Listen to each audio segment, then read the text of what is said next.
Dave Palumbo here for Muscle Serpents Daily. And guys, I have my Hypo Granite double het albino green male Burmese Python here. And today we're going to be talking about Burmese Pythons because you know what, I figured, hey, it's a good day to talk about Burmese Pythons. And I have my video guy here and he can video them in all their splendor. Now this guy has bred a Hypo Granite double het green albino. I repeated a breeding from last year, which we got some awesome results. I'm going to show you some of the holdbacks I kept, and he's been just a pleasure to deal with.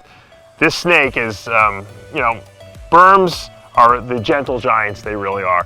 A lot of people, if you guys really want a big snake and you want to like have a snake that you're not going to be afraid of and not going to bite you, obviously you have to always treat a big snake with respect. These are the snakes to do it. And they'll cut off your circulation to your neck while you're at it too. No, but seriously, these snakes are like the puppy dogs of the snake world.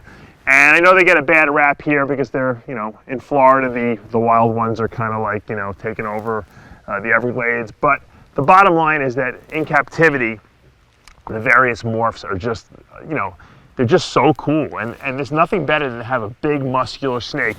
And you can see this snake is 4 years old, and he's not gigantic. Everyone thinks, you know, Burmese pythons, huge amount of snakes. I don't overfeed my snakes, especially the big ones, and they don't get, you know, enormous. This guy still grows a little bit every year, but he's very manageable. I actually keep him in a 6-foot cage, you know, and I think that, you know, he could probably he'll live his whole life in that cage. He's girthy, but he's not super long. And once again, I don't overfeed him. He's not fat. I haven't had any respiratory tract infections, knock on wood, with my Burmese pythons, because once again, I don't overfeed them and I don't try to get them up to weight too fast. They grow fast enough. You don't have to overfeed them, trust me. And once again, I don't handle the snake every single day, and this snake is just a pleasure to be around. Now, when they're babies and you first get them, they're a little scared and a little nippy, but once, you know, you get past that first couple months, they're awesome. So we're going to go into the snake room, or actually we're going to bring some snakes out here and show you some of the holdbacks and some of my pieds. A lot of people want to see an update on the pieds, and I don't know if I'm going to make it today. All right, guys, this is my Ivory Granite, possible green, 66% het albino. So it's visually an ivory, which is a black-eyed leucistic. So it's got black eyes. It's completely white. That's the super hypo. It's definitely granite because of the fact that both parents were granite, and that's a recessive trait. And it could be green. We just don't see it because it's a leucistic. And there's a 66% chance of it being albino as well. But this male is my last sellable, I guess you could say, burm from the 2019 litter. He is gorgeous and awesome. Probably the only reason I have him left is because I produced 4 of these actually this past year. And I just sold one the other day, and I haven't even listed a single burm. I never listed a single burm anywhere for sale, just through these videos, and people always contact me, and I'm sure someone's going to contact me because this is a gorgeous, gorgeous pet. He'll also make a great breeder because he's got some great genetics in him. And if you hit on the green, you're really scored on this thing. My holdback is actually a male that's a Hypo Granite green albino. So I hit on all the things. I just didn't want to show him today because he's in shed really bad. I brought him out and I just didn't like the way he looked in shed. So I'll show him to you another time. I've showed him to you guys before, but this guy is gorgeous. So he is worth showing.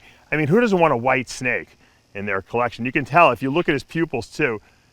He's got black eyes, but he's got a red pupil, and you can see that red glow almost. Remember, he's not albino, this guy.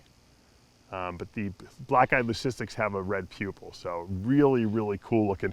I mean, think about it. Burms are probably some of the most underrated snakes out there now because, once again, people go with trends. And when trends are down and when, you know, they had made the laws that you couldn't sell them between states, obviously now that's changed. A lot of people just got out of burms. But the reason people were in burms first is because they're some of the coolest snakes ever. I mean, I love retics. I think they look awesome, but they just don't have the personality of the burms. You know, they're not as friendly. They're not as easy to handle. You have to be a little bit more cautious with them. So I'm really loving the burms, and I'm going to show you where my projects with my burms are going now into the future.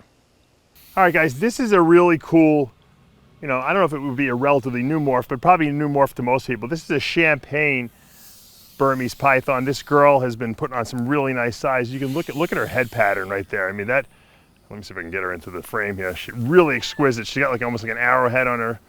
It's kind of like an in-between normal, hypo, caramel, you know, albino. I was thinking about getting into the caramels, and I still might get into those, the T positives, but this champagne is like, it's just a little different. It's way different than everyone else is working with. So that's why I went and opted for this. And I really like the albino version, which I'm going to show you in a second. I have a male that's an albino champagne. So this female is putting on some nice size. Once again, growing really nicely. She doesn't like to eat, you know, frozen thoughts. She really likes live for now. Probably when she gets a little bigger, she will. So she's growing at a slightly smaller or lower rate. But as you can see, just really, really nice coloring and pattern, very unusual through the dorsal area. You got the light browns mixed with the, it almost looks like someone took a pen eraser and erased it. It's kind of like a, once again, hypo-ish, but caramel-y at the same time. And I think she's gonna, I really like the regular champagne like this, but I also love, you'll see what the albino does to it. It kind of really makes it pop as well. Let me go pull her boyfriend out. All right, here is the albino champagne. So this is that champagne we just saw before. This is a male. And once again, you can see that same dorsal pattern and the same like weirdness, light and colored, except we removed all the melanin, all the black pigment. And so this is the albino champagne. Does not look at all like just a regular albino Burmese Python. Completely different. You can tell much darker on top. Then you have it fades kind of on the patterns. You kind of have a line of delineation here where you have much whiter color here, but yet the top dorsal striping is still like almost like kind of like a barbed wire type pattern. To me, that's just really cool. And if you look at the head pattern too, much different than just a pure albino. You know, just you still get that spear on the head, and this guy's going in shed too, so you really can't see how brilliant his colors are. But I think this is a really cool project. I think a lot of people are going to be really interested in it. I can't wait probably another year before I could breed these guys and produce some so that you guys can buy them, you know.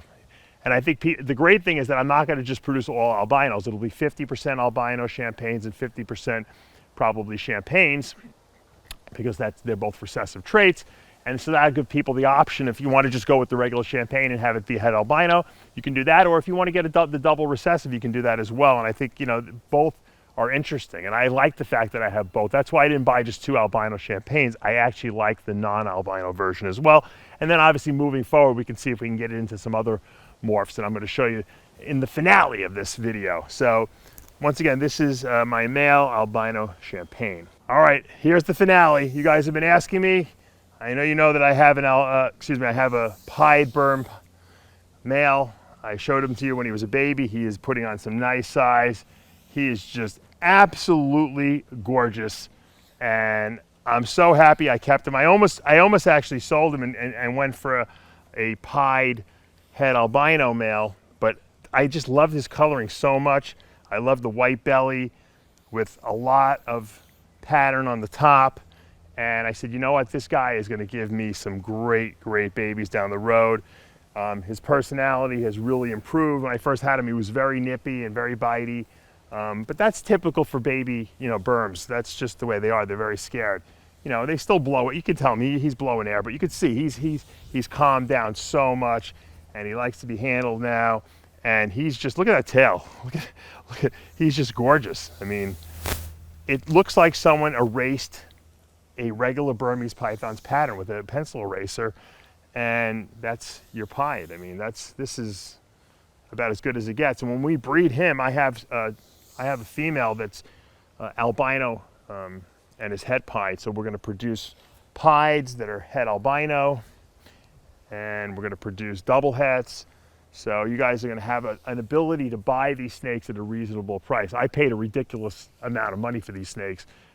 Definitely way too much, but I wanted it. You know, when you want something, you want something, and they were the first to come out. So hopefully once I start producing babies sometime next year, you guys will have the ability to get these things at a cost that's very reasonable. So once again, this is the pinnacle, the pied burm. This is why I got into burms, because I just always, this is, you know, I was fantasizing about, you know, when I saw these overseas, at some point I said, I just would love to have a pied burm, and I didn't think it would ever happen.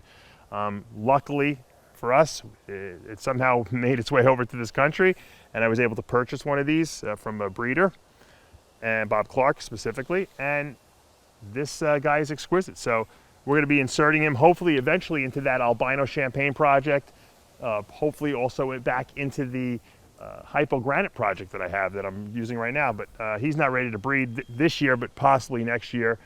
Once again, if you're looking to get into the burms, this is a great project to be involved in. You just have to have the room, because these snakes do get bigger. As you can see, they don't get enormous if you don't overfeed them, but they do get bigger. So you have to have eventually a 6-foot cage for a female burm.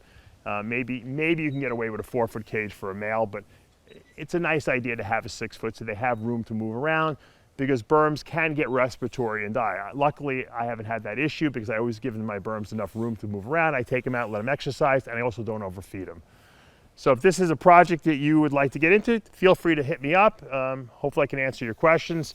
And once again, I'm just really starting to grow mine up. I try to get some good quality babies and then grow them up slow and produce some quality outcomes, or some quality, I guess you could say, hatchlings that then can be furthered into my projects and also made available to you guys. All right, let's wrap things up for the day here. Hopefully you guys are staying safe, social distancing, you're drinking your fluids, keeping yourself well hydrated. Once again, taking your vitamins and zinc to keep your immune system healthy. Once again, you can check out speciesnutrition.com for our V mineralized formula. Anything you want to buy off that website, if you use the coupon code AP25, you will get 25% off.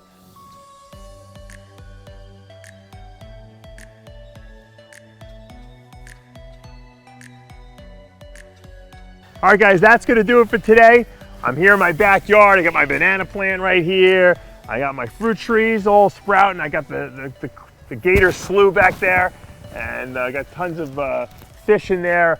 I actually saw 2 Oscars back there, and I love tropical fish. So I got like my own fish tank in my backyard, and I got my great Hypo granite male here.